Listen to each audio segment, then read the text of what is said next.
NBA Top Shot is where the NBA's biggest fans buy, sell, and earn officially licensed video collectibles. Rip packs or purchase individual limited edition moments from the marketplace to build your ultimate collection. From rookies to legends, now you can flex your fandom by owning the greatest moments from your favorite players and teams. Your collection can even earn you once-in-a-lifetime money-can't-buy experiences. NBA Top Shot users have already attended private events with superstars like Klay Thompson and rising stars like Cade Cunningham, and even all-time greats like Magic Johnson.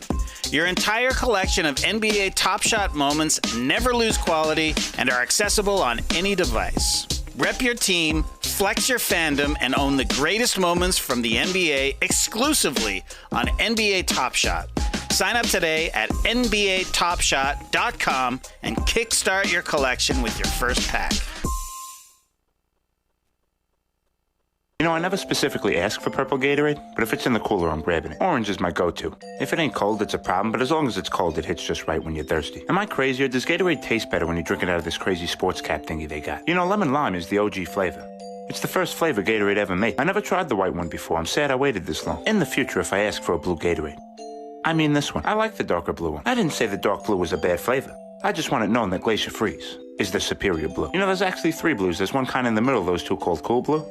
That's my favorite blue. Also, real quick, to the people in charge of mixing the Gatorade powder in the big orange coolers at sporting events, it is imperative that you use more powder than you think is needed, and that you stir longer than you think is needed. It's hot out there. I'm trying to be refreshed. I'm not trying to drink this slightly tangy water with big chunks of powder in it. Help me out over here. Thank you in advance.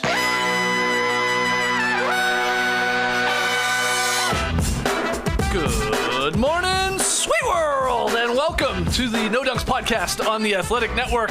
It's Thursday, January 19th, 2023. I'm J.E. Skeets here in the Classic Factory, and alongside me, as always, that's Tass Mellis. Podcast listeners, this is for you. Next to Tassie, it's the bearded one, my Top Shot hot boy, Trey Kirby. Heyo. Hey-yo. And last but not least, making the magic happen over yonder, 2 super producers, JD and Eshwa Kid. What's up, guys? How y'all doing? Hey, yay. Good to have you back, Eshwa. All right, shout out to the stream team joining us live right now on YouTube. Like the vid and subscribe. Comment away there with the stream team. Get your No Dunks merch over at nodunks.com. And hey, if you haven't already, check out yesterday afternoon's NBA Reddit podcast. Some great Reddit threads that we dissected and debated. We talked about whether the Wolves and Hawks could make like a Kings-Pacers-like trade, where they maybe could benefit both teams. We got into which current superstars might be forgotten 20 years from now. And at the end of that podcast, a lively debate about whether we could beat any of the top 75 guys one-on-one. And that continued into last night's watch party on Playback, where Trey boldly said he thinks he could take Magic Johnson in a game of one-on-one. If I got a hot shooting night, if the jumper's on, it's competitive. Wow. And I don't know if Magic wants to step out, because I'll blow right by him. Hey, man, Magic, if you're listening or watching, tweet at us. Let's hear what you got to say. You like to pull up your shirt and say brownies. Oh, yeah, I do. But you could do some trash talk and call them cookies. Oh, there it is. Nice. Yeah. Boom, boom, I like that. That's the type of stuff you're going to get live in Salt Lake City, people. Come join us Friday, February 17th, 8 p.m. local time at the Urban Lounge over All-Star Weekend, which is not that long from now, guys. Less than a month, we're going to be doing a live show in Salt Lake City. Go get your tickets. The link is available there in the comment section of this video, in the YouTube section, and in the podcast description. Hope to see you out there if you can make it. Okay, we got lots to get to. We're going to get to some hypothetical trades from Bobby Marks, and we're going to grade those trades that he's come up with and basically get into a who says no type of situation. But before that, let's recap last night's games with a little What You Got. What you got? What you got? What you got? So let's start at the top of the West.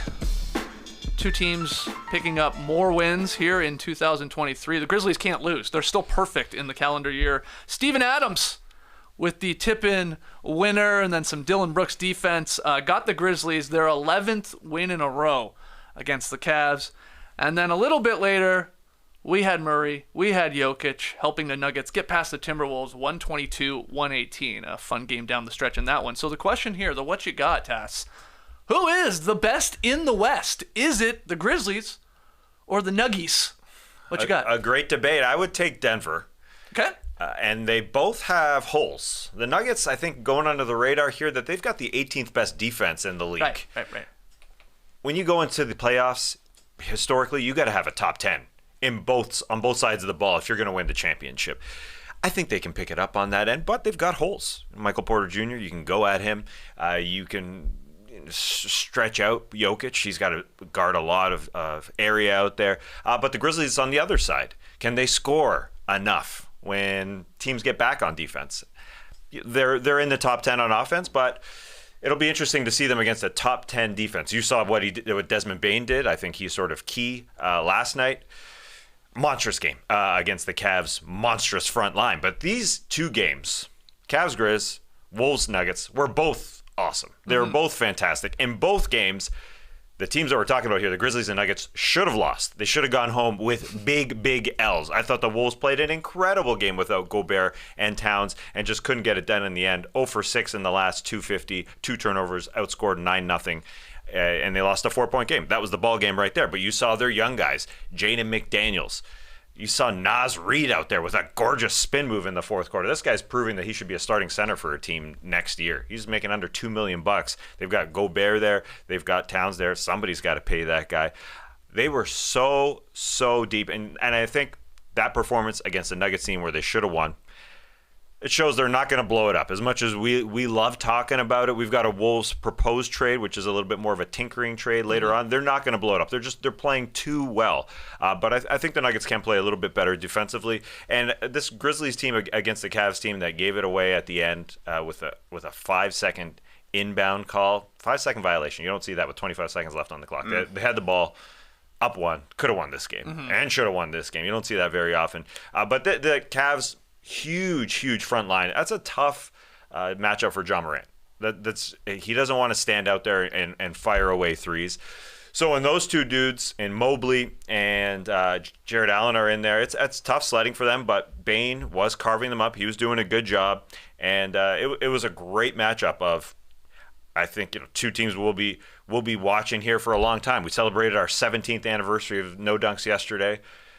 If we celebrate a 25th anniversary, we'd probably still be watching the Cavs and Grizz go at it. Yeah, I hope so. I gave it a round number of 25. 8 years from now, whatever. I think we could see Mobley's on one side, and we could see Morant's on the other side, because these two teams are going at it for a long time. It was a blast watching that game, watching the Grizz in their City Edition jerseys that give tribute to the rap music of Memphis. And we learned yesterday while we were watching playback that referee Leon Wood, his favorite musician is hip hop. Yeah, his favorite musician can't pick is hip hop. So it's a genre. It's all good. They don't have a City Edition floor, which is weird. But anyway, that was a great night, and no Mitchell for the Cavs. So seeing Garland do his thing in the fourth quarter.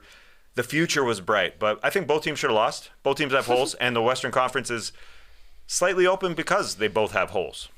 What do you got? Best in the West. Is it the Nuggets? You agree with Tass ultimately there, or can you make the case for the Grizzlies? You can make a case for the Grizzlies, but it's the Nuggets. They got a 2-time MVP. They've been to a conference finals, and their defense is actually good. Last 15 games, they're 6th in the league defensively for the entire season. They've got the best clutch defense in the league, so it's not a surprise that they would shut down a Timberwolves team that was a little short-handed down the stretch. Does that hold up in the playoffs? Maybe not. But Jokic is a proven playoff performer. I do think his rep is a little bit down right now because of the way that the Nuggets have gone out of the last 2 playoffs. They got swept by the Suns. They got beat by the Warriors 4-1. Short-handed both times, but that comes down on Jokic. So he's got to hope to have a healthy team around him and hope that their defense can actually hold up in the postseason. I'm a little more worried actually about the Grizzlies in the postseason because I think it'll be tough to play Steven Adams for a long time. There will be teams that can play him off the floor. And in that case, I don't necessarily know that the Grizzlies have a small ball option because they'll go Ja, they'll go Bane, they'll go Dylan Brooks, they'll go Jaren Jackson Jr. The question is, who's that last guy? John Conchar, Zaire Williams would be probably their in-house solutions to that problem, but an OG Anunoby, a McDaniels, a Crowder could all fill that role for them. And I think they need it because when it comes to the playoffs, there are less foul calls.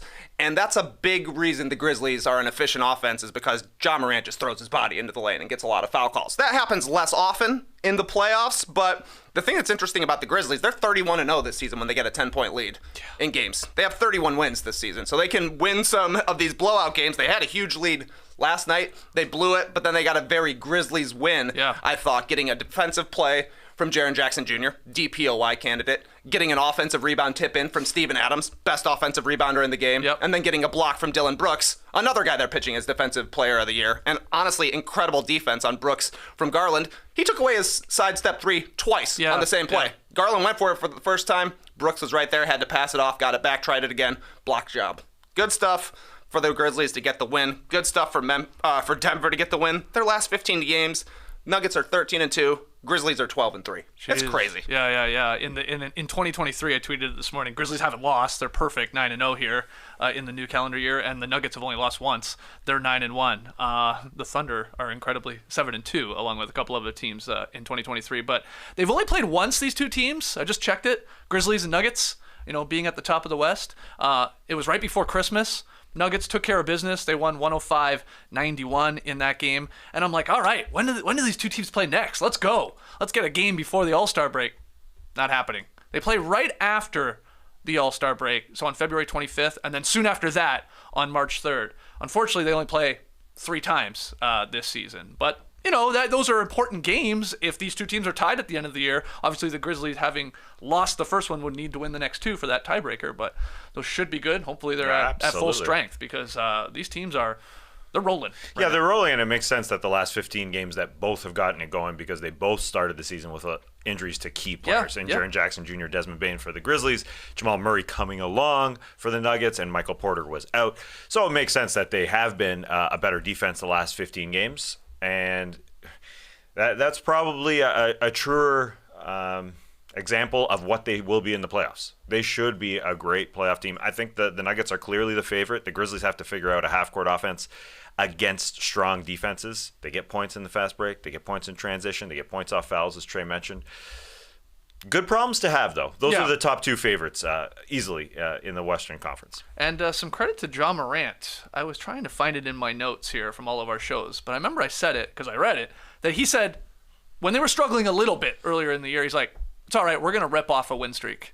He called a shot here. And basically they did this at the exact same time last year where they went on this 11-game win streak. Last year they're doing it again now.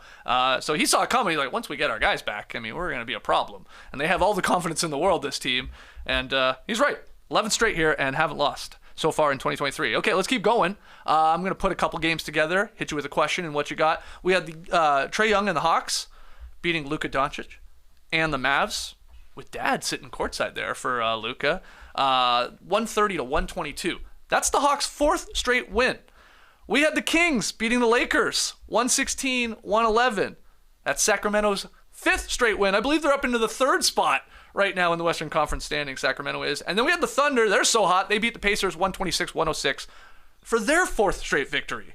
And like I said, 7-2 now here in the calendar year. So what's the more impressive, or the most, I guess I should have said, most impressive win streak? Hawks, Kings, or Thunder? What you got, Trey Kirby? Gotta give love to the Hawks, to be quite honest. Okay. The way they've steadied the ship a little bit right here, I think is really nice. They beat the best team last night, if you're looking at the opponents here, and they caused a whole lot of turmoil for the Dallas Mavericks, which I think gives them a little bit of a bump for me. I like that every Hawk that played double-digit minutes last night scored double-digit points. I love seeing Trae Young feeding DeJounte Murray in the 4th quarter. Yeah. He realized that Murray had it going, 11 points, 4 of 6 shooting, and just kept going to him, rather than trying to monopolize the offense and be the only scorer out there. Also got to the line, knocked down some free throws in the 4th quarter. Did Trae Young. They look a little bit more like a team rather than a collection of players trying to figure each other out right now. They're on the same page for right now. They are playing decent basketball. They're back over 500. I think the Hawks pulling off that win last night and looking like an incredible offensive team, sending the Mavs into a bit of a tailspin, getting them called out by Jason Kidd. I think that's all great stuff for the Hawks, especially considering it's always like a measuring stick game when it's Trae versus Luka. So to show up in a win like that, I thought was huge. And for Trae to play a good game and kind of just be a point guard out there rather than the heliocentric guy that we're used to. Yeah, in a game that's on national TV against Luka, the guy he was traded for, to be third in shots on his team. It's a great sign. Mm-hmm. They're looking like a different team. They have responded to all of these reports about the front office, and they're doing this sort of media tour. Their front office I'm speaking about specifically, Landry Fields, along with new assistant GM Kyle Korver, going out there kind of trying to just stem the tide, just quiet everybody. It's weird to see a front office do a media tour, but on the court, they have responded big time. 4 straight. It's a new team. I mean, it really looks like it. You said last night on playback that the Hawks got you. You're all back in on them. Like, you believe in them, like, maintaining at least some success here for the second half of the season. Let's roll. I think they can. What is their upcoming sked? Because I think when we were talking, Trae mentioned that they do have a bit of a lighter sked here. Mm-hmm. They got an easy home schedule coming up, but they do go on a road trip from January into February, which will be a big test for the Hawks. 5-game road trip. I'm in. I'm into. There's got to be a team in the East that jumps up the standings a little bit. So they did this 2 years ago. They started poorly. Lloyd Pierce was fired. Nate McMillan came on board. Things got right. They look like an entirely different team. They look so good. It helps that DeAndre Hunter has the obligation of guarding Luka Doncic in this one as his primary guy. Like that was a nice matchup for them. Sometimes if DeAndre Hunter is out, they kind of get screwed in that department. There's usually a big guard on the other side. But yeah, it's interesting on the other side. While we were watching on playback, you saw Sasha Doncic there, and you kind of conflated or combined that report that was going on out there that Luka wants help. Right. He declined it. Now Sasha Doncic is sitting courtside with Mark Cuban. Is that a coincidence? Yeah, I think it's a coincidence. But you kind. Well, I mean, probably is, but it's odd timing, is it not? Here, where the Mavericks are struggling, reports that Luka needs help, wants help. Cuban saying not true at all, and suddenly Dad's sitting courtside. Yeah, but he has to fly for Mr. Incredible. He flies from a long way away. It's not like he's coming from his house 20 minutes away. He's coming from. He didn't ride the horse over? Do they have a horse in the fam? I don't know. I don't know. Do the Doncic's have horse? I have no idea. I just assume everybody in Eastern Europe has horses. Okay. Do they? No, they don't. But no, I don't think he's there for that reason. But Luka's right, by the way. He does need help, whether these reports are true or not. I don't care if it's Luka asking for the help, if it's his dad, if it's his cousin horse. Yeah, he does. Could be a cousin. This is not good here. I mean, hell, they basically have the same record as the Hawks, who we've shit on all season long. The Mavericks do. Right? Does he have a cousin named Horst? That's a name. It's possible. In Germany, there's lots of Horsts, not the animal. Any love for the Kings and Thunder here, too, on their win streaks? I mean, the Kings won without Domantas Sabonis. Hell yeah, they did. Yeah. Fox was money again. He had an illness, they say. They're up to third place, like you said. And you just got to imagine that De'Aaron Fox heard the show. He said, I don't want to be the most glaring snub out there. Yeah. I've got the second most clutch points of any player in the NBA. It would be a travesty to leave me off this team. So he went out and hung 32 on the Lakers.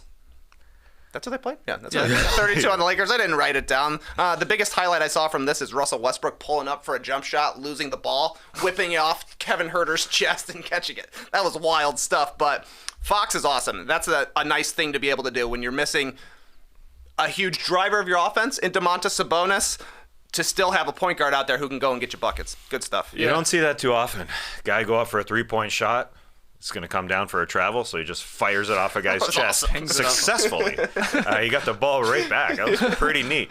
But it was a heartbreaker for the Lakers. Yeah. That was an 8-3 run for the Kings to close the game in a 5-point win. LeBron was 1 for 7 in the fourth. Here come the reports that he's tired because they didn't have their second best player. Obviously, Anthony Davis not coming back for a bit. They didn't have their third best player. Austin Reeves' hammy is bothering him.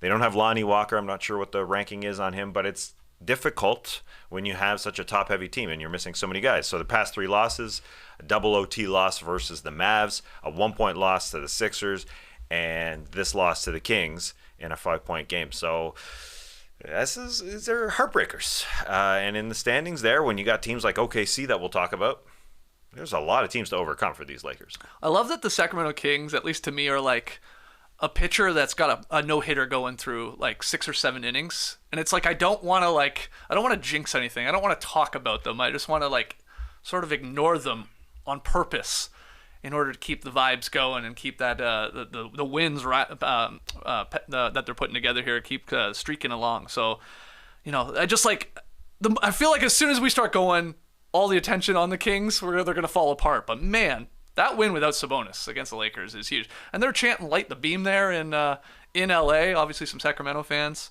like they are leading their division here by a couple games over the Warriors. Big division guy. Yeah, so it's impressive stuff there from the Kings, and looking more and more likely like they're gonna hopefully snap that playoff drought. But yeah, them, and hey, the Thunder crushing the Pacers, 126 points they hung on them. Their offense on fire right now, and they want to get into that play-in tournament or maybe even get up even higher because it's so congested there in the standings. So good stuff there from both those teams. Will OKC be buyers? Sounds stupid. But 21 days from now, they got so many picks.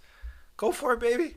Go for what? Go get a star. They're going to make the play-in tournament without having to do anything, I think. They're just good right now. 7-3 in their last 10. Shai Gilgeous-Alexander's numbers are kind of ticking down a little bit, but it's because Josh Giddey's playing incredibly well. In the last 10 games, they're both, I think Shai's at 27 a game, Giddey's at 20 a game with like another 8 assists or something like that. They had 41 assists on 47 makes last night. They pass the ball like crazy, and none of the teams chasing him are consistent at all. You don't really believe that Minnesota or Portland's going to get it together in the second half and bypass the Thunder. The Thunder know what they're doing. The only chance they miss the play-in, I'm convinced at this point, is if they shut their guys down. If they want to, yeah. Which I don't think they... I feel like they won't do that this year. My gut says that. Like, you're like, come on. These are good... Also, get into the playoffs and get a playoff experience for all of these young guys. Even it was good for the Grizzlies. Right. All right. Final one here. We had Bam scoring 26. He beat the Pelicans 124-98. Blowout.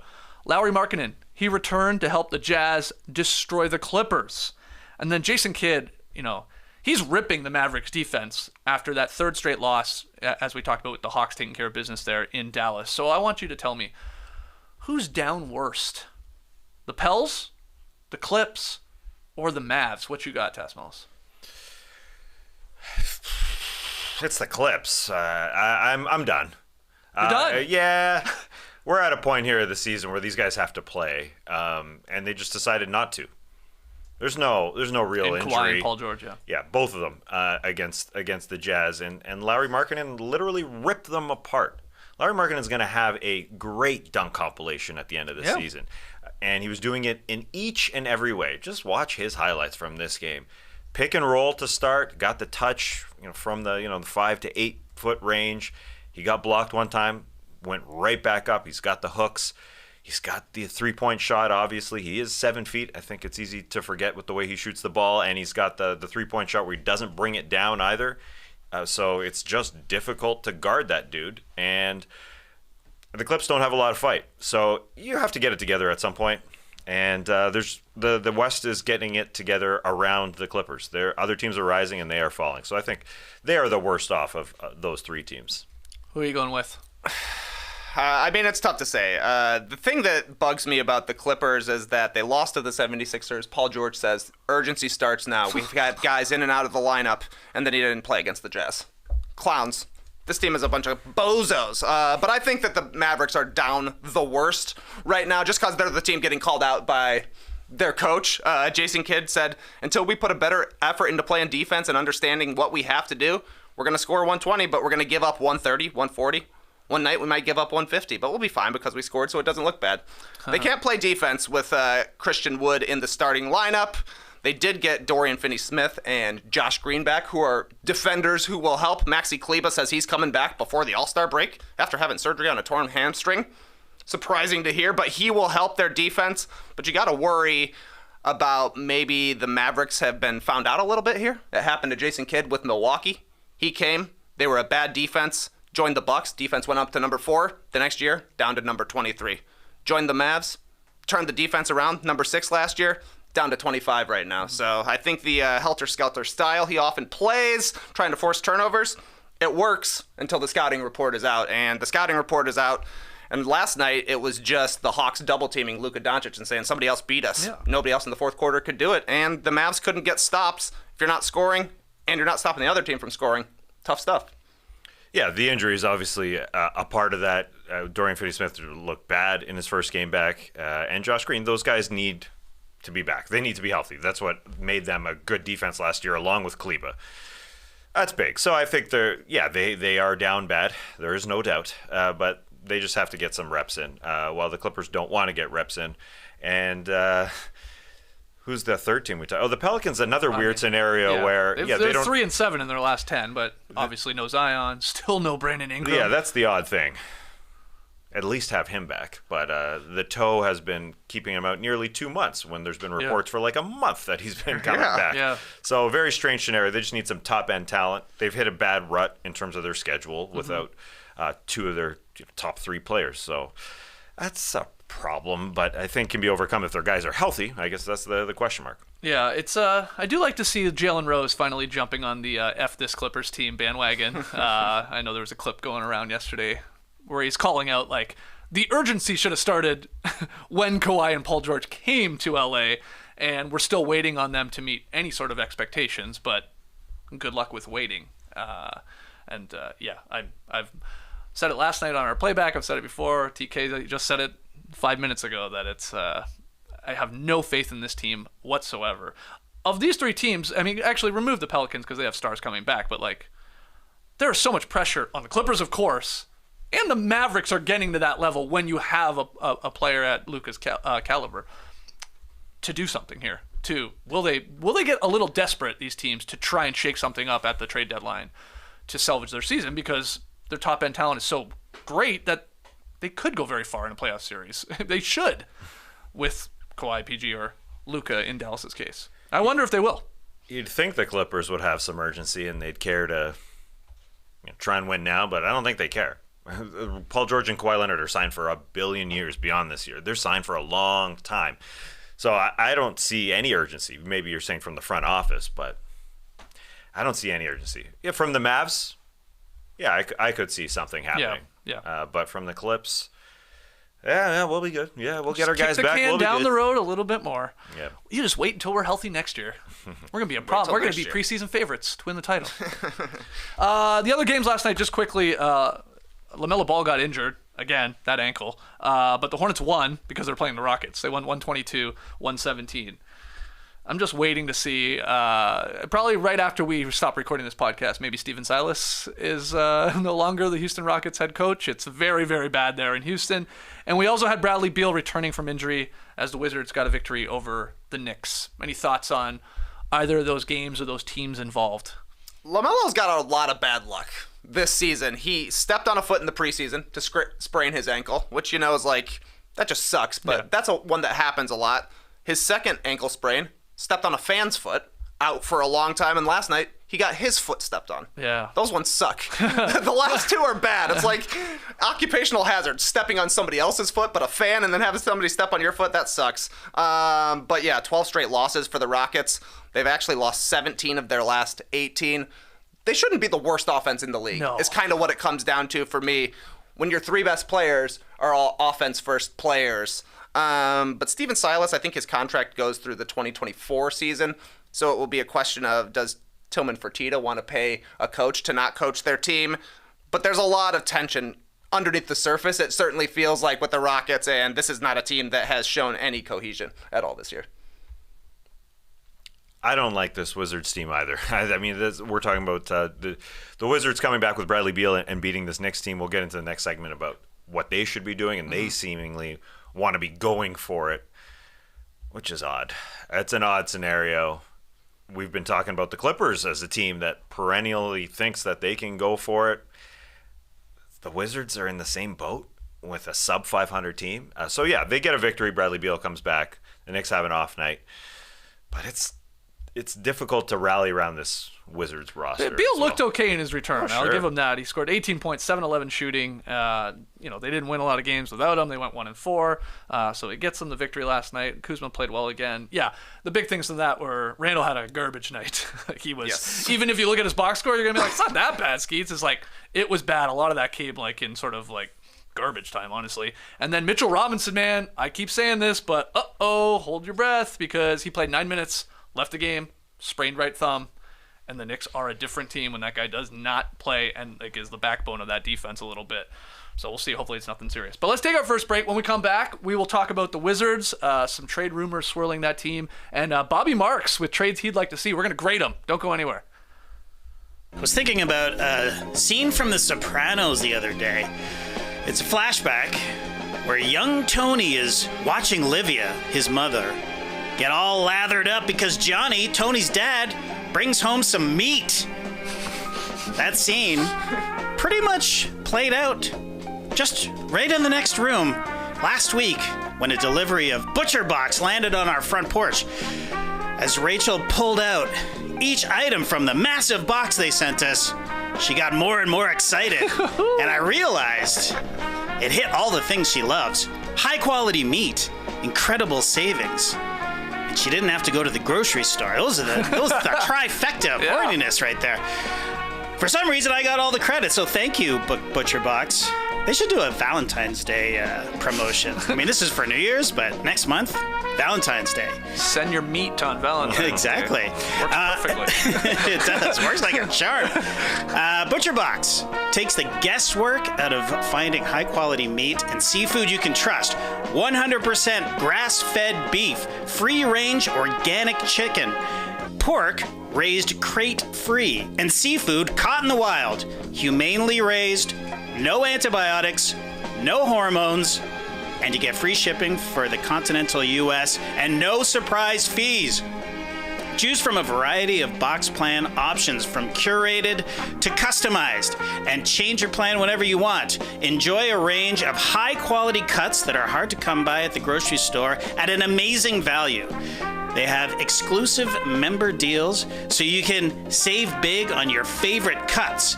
They've got recipe inspiration, guides, tips, and hacks. Some are even personalized, so you can cook up something mouth-watering. Speaking of that, Lincoln made his famous ribeyes last night right out of that Butcher Box, and they were awesome.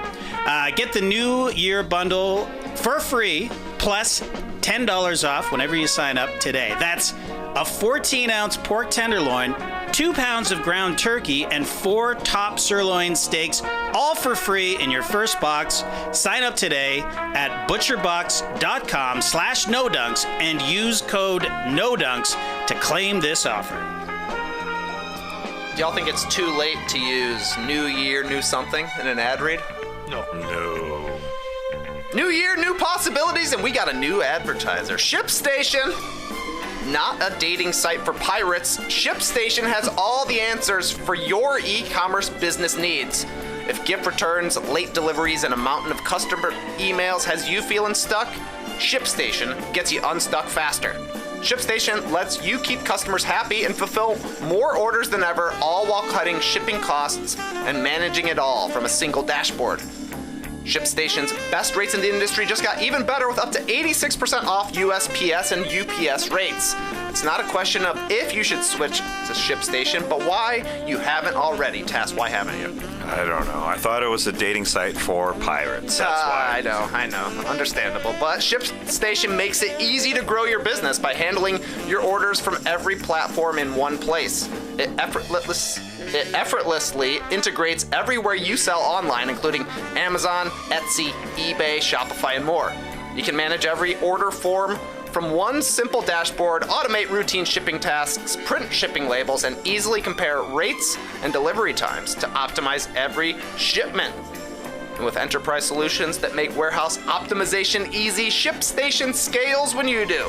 Over 130,000 companies have grown their e-commerce business with ShipStation, and 98% of companies that stick with ShipStation for a year become customers for life. Make the new year your best year and grow your business with ShipStation. Use promo code NODUNKS today at ShipStation.com to sign up for your free 60-day trial. That's ShipStation.com, promo code NODUNKS for your free 60-day trial. All right, according to our guys at The Athletic, the Wizards have had trade discussions with multiple teams centered around Rui Hachimura, the fourth-year forward who is set to become a restricted free agent in July, has drawn interest from several Western Conference teams. That's an interesting little part. The East, not interested. West, No, definitely thank you. interested in Rui Hachimura. But yeah, what did you make of this report here from Shams and Robbins? Feels like a wizardry thing to do, to buy into their big boys, to buy into Beal, Porzingis, and potentially Kuzma. I think that's the biggest thing here, because at some point, if you're the Wiz, you got to start selling off your draft picks that you've traded, because you're going to pay these guys, your top end talent. So they're 19 and 26, and it feels like they want to re-sign Beal, Porzingis at some point, and Kuzma. If those three guys get paid next year, that's well over $100 million for those three for a 19 and 26 team. I understand Rui has not lived up to his potential. Denny Avdia not lived up to his potential to this point.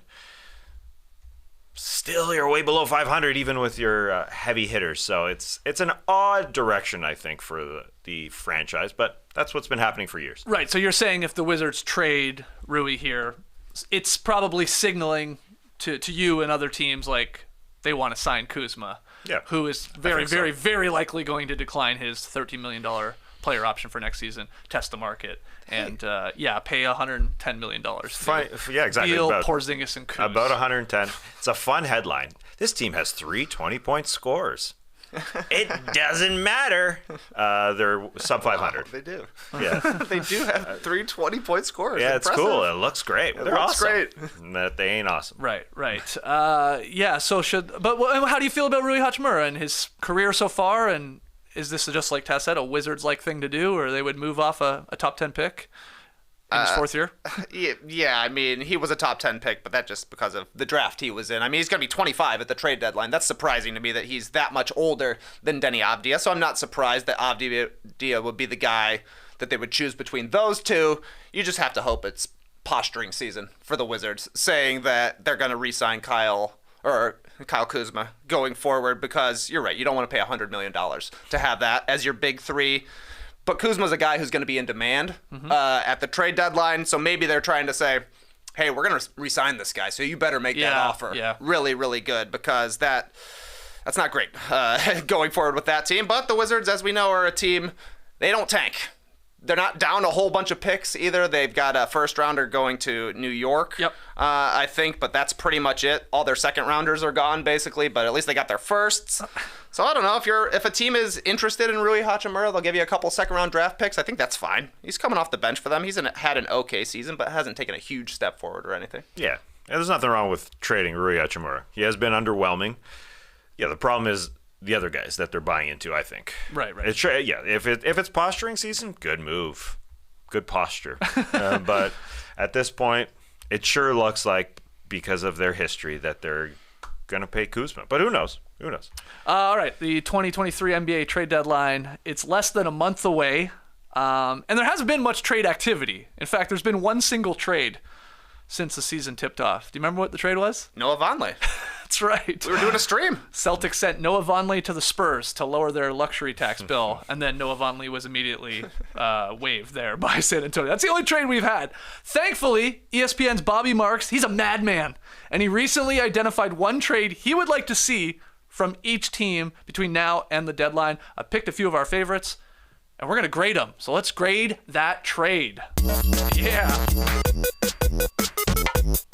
Class is in session. Very nice. Nice penmanship there on that board. Nice Erlenmeyer Straight flask. lines. All right. So, yeah, I just picked a couple of my favorite trades that ESPN's Bobby Marks threw out in his recent articles that he would like to see possibly happen. And we're going to grade them. So, first one, let's start with Miami Heat and the Minnesota Timberwolves. We are swapping some point guards here. The Heat, in this hypothetical trade, would receive D'Angelo Russell and a future second-round pick, while the Timberwolves would receive the GOAT, Kyle Lowry, and Dead Man Walking, Dwayne Dedman. So, really here, a Russell for Lowry situation. Who says no or grade that trade? However you want to go about this. What do you got? What are your opinions? I grade this trade. Send it. I don't mind it. Yeah, I don't really think that this changes anything for either team, but it might. That's the exciting thing. I think Miami, if you're looking at teams in the NBA, might have the best chance of rehabbing a guy like D'Angelo Russell, whose value is pretty low right now. But trade deadline time last season, people were talking Russell up as an important part of the Timberwolves and the way he was quarterbacking their defense. He can get hot from outside. He can play make. Those are things that the Heat certainly need. And players often succeed in a better culture like Miami's. They also get off Kyle Lowry 1 year early on his deal, which then gives the Heat a chance to chase free agents. They're a team that actually signs free agents. There are about 3 of them, and Miami is one of them. So I think that's okay for the Heat. Minnesota, it's all about the vibes. They're getting a couple of red-ass guys in Kyle Lowry and Dwayne Dedmon who are going to play physical, who are going to yell at the young guys to give effort on the court. Like, Lowry is pretty washed at this point, but he's going to give them what they had in Patrick Beverley last year, which is something they need. Plays physically on the defensive end, and the Timberwolves are kind of soft on the defensive end. So I think it's all right. They're also getting something for D'Angelo Russell when it doesn't really feel like you can get a whole bunch for D'Angelo Russell right now. So you don't mind it? I don't mind it. I don't mind it. It's not an exciting one, but I don't mind it. He's saying, they get worse than this. So this is yeah. But hey, man, 2 All-Stars in this trade. I know. That's why I started with the banger here. And a 2028 second-round pick. Ooh.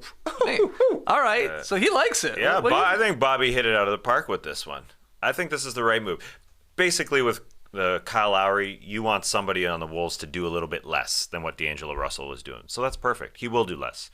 He will act as a complementary piece. Yeah, he's a coach on the floor, basically. Yeah, in a good way. And he'll let Anthony Edwards do his thing.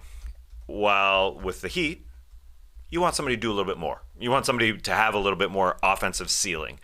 Now, the Heat, when they signed Kyle Lowry, wish they wouldn't have to make this deal, but Lowry has not played to his capabilities. Right. So that's the problem. They would hope that they wouldn't have to make this deal, but they got a guy with a bit of a higher ceiling in terms of just offensive output. Can make plays, can potentially get hot, and Lowry hasn't shown that through his year and a half with the Miami Heat. So I think it does make sense on both counts. The Heat are a little desperate. They want to make something happen right now while Jimmy's still got the legs, and this is an attempt. That would be an attempt. They don't need the defense; they need the offense. So it makes sense. Okay, let's hear from everybody in the stream team. The classic "Who says no?" or you can grade that trade if you'd like to do that as well. These guys, they like it. Bobby Marks, A+ from the guys here at No Dunks with that one at least, or at least an A. Okay, next one. Let's talk a little bit about Jay Crowder. He still is on the Suns, so let's get him off that team. Bobby has Jay Crowder going to Milwaukee for some wing help there as they try and go get another title, where Phoenix would receive Pat Connaughton and Jordan Nwora. What do you think of this one? Obviously, it's not a blockbuster like that last one, but Jay Crowder to the Bucks and some pieces coming back that hypothetically could maybe help the Suns. This one, to me, gets an LOL because B.O.B. also pitched George Hill and Pat Connaughton for Jay Crowder in the Eastern Conference version of this trade. So he's like, just get Jay Crowder to Milwaukee. It feels like it makes sense, but I wouldn't do this particular trade because the Bucks getting older and slower, I don't think that's the greatest move. Right now, I would say your biggest concerns with the Bucks are obviously health, first and foremost, with Middleton and Giannis missing a little bit of time here. But also, there's just not a team that has a whole bunch of athleticism. Jay Crowder hasn't played in 6 months. He's not a much better shooter than Pat Connaughton is. I think the key for the Bucks getting better is finding a way to get Jay Crowder without giving up any sort of their rotation, and for Connaughton to get back to like at least a league average 3-point shooter, if not better, like he has been for the past couple of seasons. So I don't like the idea of the Bucks using their limited trade pieces here to get old and slow, because sometimes they look old and slow. Mm-hmm. Right. I totally agree. Bad grades for Bobby on this one. Okay. Bad marks, Bobby. I don't like this one. It doesn't really make a ton of sense. Milwaukee hits enough 3-point shots if that's the angle here. Their last 5 games, and without Giannis for these last 4, they've hit 19, 23, 19, 22 without the gravity of Giannis, and 18 the last game Giannis played. So they don't need Jay Crowder's threes. Right, because of Brook, because of Drew, because of Allen. They've got enough. They've got so many. And they've already added recently an old man in Joe Ingles to the rotation, which is good. which is great. Yep. He looks great. He is throwing the ball up to Giannis, but they need more athleticism rather than another oldie. So why get rid of Pat? Even Jordan Nwora can get hot, and there's some athleticism there. It's still more of a long-term deal with Jordan Nwora, but it doesn't really make sense to me. I don't get it. They want somebody to get downhill, and you're going to take away Grayson Allen's minutes. I mean, I just don't get it. It doesn't move the needle. Well, we're not done with Jay Crowder because Bobby Marks is throwing out a hypothetical 3-team deal. Oh my God, Jerome, do we have the graphic for this? I'm not even sure. Yes, we do. All right. We're going vert. Bobby Marks We're going vert. says in this hypothetical 3-team deal, it's with the Spurs, the Suns, and the Knicks. The Spurs would receive Dario Saric, Evan Fournier, and that contract, a 2023 first-round pick by way of Washington, and a 2024 first-round pick from Phoenix. Phoenix would receive Jakob Poeltl and Cam Reddish, and the Knicks would receive Jay Crowder and Josh Okogie. I don't think this is that bad, especially it gets difficult when you're doing a 3-team deal. But what was your take on this one, TK? Oh, I think Bobby's chucking garlic on this one because this is a wild trade. The Spurs would do this, getting 2 first-rounders for Poeltl. Yeah. Everybody else doesn't make sense at all to me. Okay, go on. Why? For the Suns and the Knicks. I don't think the Knicks should be trading a spare first-rounder for Jay Crowder. That doesn't seem like a wise move to me. I suppose they would be paying to get off Evan Fournier's contract is the big thing, but Crowder is not the missing piece for them.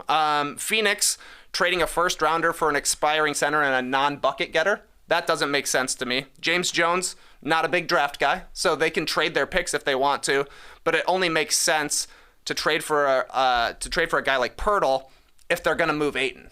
Mm-hmm. Because Poeltl, his contract expires at the end of the season. So it's either a rental or you're going to have to pay him, and then suddenly you're paying $50 million for your center spot. Right. Doesn't make sense. It would have to include this hypothetical, I guess, moving off of Ayton. Yeah. Yeah. Because you're right. Okay. Yeah. It doesn't. So I don't know. This one just doesn't make sense to me. I don't know. I wouldn't trade a first-round pick for Poeltl or for Reddish. So getting both of them, I guess it's half each. Maybe that makes more sense. But I don't know. This one's a chuck and garlic here. Okay. Yeah, I agree. A+ for the Spurs. If they get 2 first-round picks for Jakob Poeltl, sure. But I agree. Phoenix needs points. They need to score. And so Jakob's not that type of guy. And they've got a bunch of guys coming back eventually. Cam Johnson would be in there if you think that Jakob Poeltl could play with DeAndre Ayton. I guess there's that possibility that they think that, sure, but he'd be taking away minutes from Cam Johnson, who gets points, and so it doesn't really make sense, even if Phoenix hates draft picks. And same for the Knicks. I think it makes a little more sense for the Knicks just to have a veteran guy who fires threes. A first-round pick is what everyone's asking for now, so you're asking for a first-round pick for Jay Crowder, but that price would come down. So if the Knicks could get him for something else, and I think Bobby is taking into account here that the Knicks have a ton of first-round picks this year. Yep. So they'd throw one out to have Jay Crowder on the roster. It's not a terrible idea, but I think the price can come down. Okay. Let's switch it up here. Let's go to a Hornets-Warriors trade from Bobby. The Hornets receive James Wiseman. Remember him? I don't remember that And name. Moses Moody. Okay, so some young guys from the Warriors there in exchange for some help, to go for it again. PJ Washington, the Chevy Trax of the NBA, Jalen McDaniels, and the Plum Dog himself, Mason Plumlee. Let's start with you on this one, Tass. Warriors are giving up too much for potential Washington and Plumlee reinforcements in the playoffs. I think that's too much. 2 prospects to have Mason Plumlee come in and back up Kevon Looney and just grab some boards at times. That price is way too high. I think you can find a backup center for something less than that. I mean, you're giving up Moses Moody, who you think could be a long-term player for their team as a 3-and-D type guy, and James Wiseman, who's everybody's stock is ridiculously low on. But that's what you're paying for Mason Plumlee and PJ Washington when you have, I know JaMychal Green hasn't really worked out. You've got a cheap Anthony Lamb. They're just paying way too much. I don't really get it. I mean, you want Jalen McDaniels. You already have Moses Moody. I don't get it. It's way too high a price. But if Charlotte can get this for a 3 for 2 for their prospects, sure, you do it. That'd be a home run, I think, for Charlotte. But I don't see the Warriors doing this. Okay. What do you think, TK? I think that this is a good trade. This is a B to me. I don't love giving up Moody either, but it's like calico cut pants. You got to give. You got to give. You got to give if you want to get something back. The young guys haven't performed for the Warriors this year. The veterans were instrumental to the title last season. Nemanja Bjelica, Otto Porter, Gary Payton. I mean, the players that the Warriors would be getting back, P.J. Washington, Jalen McDaniels, and Mason Plumlee, aren't like huge names. But if you say stretch big, long wing, large body, those are all helpful types off the bench. And more importantly, it saves your starting lineup minutes for the rest of the regular season. The Warriors starting lineup is awesome. They're just going to need a couple of guys who can sop up minutes come playoff time. They're already up to 6th right now. I'm out on Wiseman personally, so I don't really think the Warriors are giving up much here. And if Moody was playing well this season, if he was really in the rotation, they wouldn't be looking to upgrade. But I think the Warriors have a chance to win the title. As we know, Draymond is basically saying this is the last dance. The writing's on the wall. I might be gone next year. The Warriors need to do everything they can to try and win as many titles while Steph Curry's still in his prime. So I think that, it's a bummer to give up on Moody so quickly, but you're giving up something to increase your title chances just a little bit, and I think it would be worth it for the Warriors. All right, final one, guys. Lakers and Magic. We had to throw a Lakers trade in, right? Lakers received Terrence Ross. Yes, we finally trade him from the Orlando Magic. In exchange, it's not a whole lot. Patrick Beverley, who in theory could just be even waived, and then he could go sign again with the Wolves, and a 2023 second-round pick. Do you even have an opinion on this trade? I didn't even know this is one we were talking about. Oh, yeah. This one just feels like a real NBA trade that we could see. That's why I wanted to include it. Well, the Lakers would do it in a heartbeat. The Lakers would do that. Oh, yeah. Yeah. Good for them. Terrence Ross on a team with some aspirations, that'd be nice for him. If the Spurs can get 2 first-rounders for a former Raptor in Jakob Poeltl, the Magic can hope for 1 first-round pick for Terrence Ross, I guess. So it ain't happening. Really, that would have happened in the last 2 years if that's possible. I think at this point. Yeah, probably not. But we're working Jakob for 2, try for 1, but a second-round pick. Yeah, of course the Lakers would make this deal. Mm-hmm. Trey. Well, send it in. yeah. Call it in. Call it in, and then we can talk about who's picking up Patrick Beverley on the buyout market. Yeah, right. Be the hottest buyout market guy in the game. Oh, there you go. All right. There's 5 trades from Bobby Marks. Grade them away. If you're listening to the podcast, tweet your thoughts in to @NoDunksInc or let us know here in the stream team or the YouTube comments. If you enjoyed that segment, grade that trade. Bobby's got 25 other trades. I could pick some more for tomorrow, for crying out loud, on the Drop Podcast. Run it back. You tell us. But we're going to take our final break when we come back. Pick 'em results. And a very lengthy tweet of the night exchange. Don't go anywhere. What does it take to achieve your athletic goals? I don't know. Well, I do know one thing. I need a schedule to keep me on point. A helper helps. That's where Future comes in. It's a new way to get fully customized personal training that revolves around you. No matter what gets you moving, you'll find the guidance, motivation, and accountability to push beyond your comfort zone. Yeah, I need that too. I ain't pushing myself. This would help. Future has all of the benefits of one-on-one personal training without the 1-hour time limit. Oh, I gotta go. Personal training turns into, there's 10 minutes left on the clock. I gotta get to my next client. Gotta go. Well, no more strict schedules. Whether you need tips for sleeping well the night before, a race, or nutrition advice after setting a deadlift PR, your coach is ready to create a competitive edge wherever and whenever you're focused on fitness. And it all happens through the Future app with the tools you need to plan workouts, measure progress, and celebrate milestones. Get started with a 2-week free trial to Future at tryfuture.com/nodunks. That's tryfuture.com/nodunks. Cancel anytime for a full refund.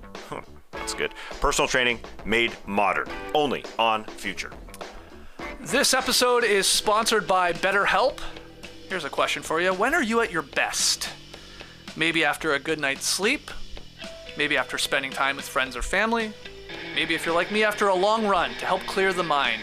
When you're at your best, you can do great things. But sometimes life gets you bogged down and you may feel overwhelmed. Working with a therapist can help get you closer to the best version of yourself. Because when you feel empowered, you're most prepared to take on everything that life throws at you. And man, does life do that or what? It's always throwing things at you. Challenges, stress, failure, pain, grief. The point is, life's got a hell of an arm on it. It's like Nolan Ryan. Chucking garlic. Yeah, nice. Thankfully, therapy can help us sort through life's concerns, both major and minor. It empowers you to be the best version of yourself. So if you're thinking of giving therapy a try, BetterHelp is a great option. It's convenient, flexible, affordable, and entirely online. You just fill out a brief questionnaire to get matched with a licensed therapist. And if you don't like the first one, a classic life move right there. Oh, the first one wasn't perfect? No problem. At BetterHelp, you can switch therapists anytime for no additional charge. If you want to live a more empowered life, therapy can get you there. Visit betterhelp.com/nodunks today to get 10% off your first month. That's BetterHelp, HELP.com/nodunks. All right, last night's game was the Hawks-Mavs in our pick'em. Dallas was the favorites by 3.5, so they had to win by 4 or more. They couldn't even win. Atlanta, W. Oh, the stink of me rubbing off on Trey Kirby, who was hot. But Tass got it done. You improved to 6-6, so 500 there. Basically just like the Hawks, right? And I'm 3-9. Trey's 9-3. What's tonight's game? Finals rematch. Ooh. Warriors going to visit the Boston Celtics. The Celtics are favored by 6.5 points. Too many points, I say. Yeah, that's why you're taking. That's a chunk. They're going to lose by 80. Well, they did play earlier in the season. Forgot that they did play. The Warriors took care of business in Golden State. They did they? Yep. No, they're good at home. So, yeah, Trey and I think that the Celtics will win by 7 or more. Skeets, you got the Warriors to lose or win. Sure. Which has happened a lot in our pick'ems. Mm-hmm. You know, when whoever takes that dog thinking you just got to cover, yeah, they just end up winning. That happens a lot. Let's get to tweet of the night. Tweet of the night. Wow. Twitter. Okay, the tweet of the night, it actually started a day prior. And it started with Stan Van Gundy. At RealStanVG. On Wednesday, tweeted, 90s NBA teams had just a trainer and a strength coach. They practiced more often and harder and played more back-to-backs. Teams now have huge medical and performance staffs and value rest over practice. Yet injuries and games missed are way up. Something's not working. Just a fire tweet there from Stan Van. Well, Kevin Durant saw it and he said, Stan's spitting. He's agreeing with him. That's nice of KD. Well, Stan wrote back, no, I'm not criticizing players. I'm saying that we are getting something wrong in how we prepare and train players. We can't do anything about injuries like yours, talking to KD. He fell on your leg. But all of these groin and hamstring injuries, etc., shouldn't be happening as much as they are. So KD had to respond, Stan, I agree with you. And then threw out an LOL. And then a lot of people, including East River Heron, jumped in to tell Stan, hey, Stan, spitting means you're speaking facts. To which Stan replied, had no idea. So, you know, sometimes it's very easy when it comes to tweet of the night. You don't need to overthink it because this one had everybody writing blog posts and sharing it and chiming in and laughing. You know, Stan learned something. And I don't think we have the time right now. We could get into Stan's actual first tweet and whether you agree or disagree with that. But KD did. And then Stan was still upset because he thought he didn't because he didn't know what, you know, spitting was all about. Which, I mean, I guess an older man in Stan Van Gundy spitting. It's like, that's gross. I spit on that. I don't like that. That's what he's thinking. Yeah. I feel like Jeff Van Gundy knew what spitting meant, though. Yeah. He would know. He's more up to date on his slang. I tend to think. Wow. But yeah, this is just nice. It's just good, man. I love to see a funny interaction. You know? Stan made people agreeing out there. He made a mistake though. Like he would just assume that spitting is negative. Why wouldn't he Google it? Like, what is spitting? Like, look up the Urban Dictionary. Stan spitting. Yeah, he just assumes Stan spitting facts. Nah. Well, I think he's assuming. He's a Twitter guy. People come at him. He's got strong takes. Not only on basketball, but on the political world. So people come at him. Yeah. And so he's just assuming no one's friendly on Twitter. Kevin Durant just coming at me and trying to slap me up. Well, yeah, and also to add to that, this is a I mean, controversial, I don't know, but this is a bit of a take here from Stan Van, making, again, a bit of a valid point.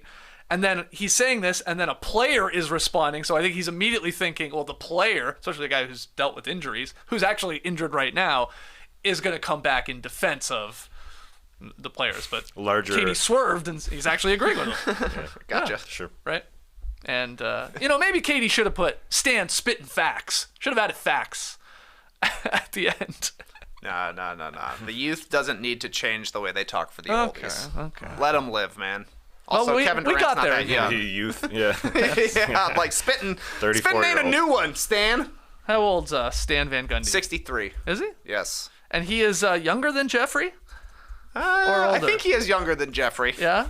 I'm looking it up. Jeff Van Gundy's age is 61. Jeff's younger than Stan the Man. So that makes sense. He would have known what spitting is. He's spitting. Are you spitting right now? Wow, who looks older or younger? I feel like Stan Van looks younger than Jeff Van Gundy to me. I don't know why. Really, this is hair. a coin That's the flip. hair. That's a coin flip? Yeah, it could be either. Oh, you're flipping? You flipping spit? You're saying this is not a Leo Routen's Jack Armstrong situation here. As surprising as that one is, you're thinking Leo is the younger between the two, but Jack actually is. You think this one's a wash? Almost basically they could be twins. Yeah, it feels like Jeff's been around longer. So you Definitely. That's why. Yeah.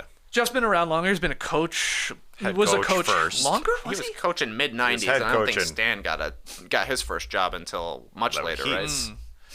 right? The Miami Heat later on. 04 is when Stan Van Gundy became a head coach for the first time. 2003, 2004. Wade's rookie year. So, that's why you assume Jeff is older. But Stan he's is not. Who do you think? Stan could kick his ass in game of 1-on-1, though. Do you believe that? We've seen Stan's handles. Can't remember seeing a lot of clips of Jeff Van Gundy with the ball. Jeff can Though he's play. scrappy. Jeff can play. It'd be a heck of a game, He was I think. They always show that old ancient black and white photo of him Yeah, being exactly. a PG, Oh, yeah, a you're point right. guard at some high school, right? Yeah. I think it was a high school. He could play. Who you got in a game of 1-on-1? What you got? That's the real question. Stan Van Gundy or Jeff Van Gundy? That should be an all-star weekend. Wow, event, that's man. That sounds like an all-star weekend event, Awesome. actually. People would tune in to see that. That was a Hall of Fame photo. Can you click back on your browser there? Yeah, you That like this one? Oh my God, that's an incredible. Let me get it so that JD can see it here. I'm sure he's gonna want to cast this. This Okay. is pretty important. Wow. Yeah. So just let me tap dance a little so we can. Okay, we're casting. We're casting, Yeah, this baby. is All right. good work. Well, let's see it. Yeah, we got Nazareth or Nazarene. Isn't that Nazareth, yeah, I think so. That's where Jeff Van Gundy played, and he's guarding a guy from Fisher. And the Fisher player, that's a good look. That's Wow, a I good look mean- from this guy. That's good job, guys. Way to get that up for everybody here on YouTube. Yep. These are good reps for Ash. Good Man, reps. it's weird to see Jeff Van Gundy with hair. Yeah. That's just why. been That's bald the forever. difference. Exactly. That's why you think he's older. When did he go bald? Was he like a 22-year-old? After they took this picture. Yeah. Took it off. Just fell right up. I did see this photo cropped without the hands, so it was a little bit better without the hands. So you can just imagine where they see like You wanna that. see Yeah, that one? but let's see that one. We got time. Okay. This is just a slightly closer version of the God, picture for this can't be possibly the worth podcast it. All right, okay, it is. You're right. See? Yeah, the hands up. No, it's better. Just the facial reactions from both these guys. Both got caught doing something. yeah. Who's that Fisher guy look like? Like, he's got like a D'Antoni meets Phil Jackson vibe to me. Yeah. If you melded them together. He's got Cody from Survivor. I hate to bring up Cody from Survivor again, but he looks like could be his dad. or Who, the something. Fisher guy? The Fisher guy. Really? No? That's a heavy brow. That's a heavy, Yeah. Oh, yeah. well sculpted brow. It looks like you could like rip off all three, like 2 eyebrows and his mustache. They just look like fake, like felt. It could be, man. I All agree. right. Great photo there of cool. Jeff Van Gundy. Want me to get like an even Baller. closer one? Well, okay, hold on. Could you give me the Stan Van Gundy sitting on a bike badass pose while we're showing Van Gundy photos? Sure, why not? I mean, we'll end with that. Cause How close do you want it cropped? No, I is the need question. I sort of need the whole setting, you know? Oh, It feels like that there's one's people too behind him, and There's like so the many- sun is setting a little Yeah, bit. yeah, I got you. So Oh, tough, sorry. man. Badass, this one. Okay. Here we go. Stop casting. I gotta cast this tab. Gotta cast that tab. Here we go. Oh, yeah, that's it. There we go. There we go. Stan Van Gundy rolling up to his pickup game against his brother. Let's fucking go, Jeff. What an awesome photo, man. It is an awesome photo. I mean, if they ever have like photo. just straight up best photos in NBA history, like in the Hall of Fame, put that one. That's first ballot to me. Top 75 photos of all time. All right. Was it time That's to one of like, hey, we're going out at sunset to take photos of Stan? I don't know. It's the magical. Pistons? It is. Any other requests? No, let's call it there. You got to end with that perfect one. Bill Van Gundy. Guys, get your Salt Lake City tickets. February 17th. It's a Friday night. The Urban Lounge. Hit that link in the description of the show and come join us. And if you want to get a VIP ticket, you can do that as well. Costs a little bit more, but you got the meet and greet before the show, preferred seating, all that jazz. Ha! I get it. Roy Dunk, eat your heart out. Okay, we will see you tomorrow for the Drop Podcast live at 10 a.m. Eastern. Until then, Clipper Bros! You heard it here first. Have a great time. Turn up. Love you guys. Awesome. Thanks for joining us, and remember, Magic Johnson's wife's name is Cookie. Brace the day, people.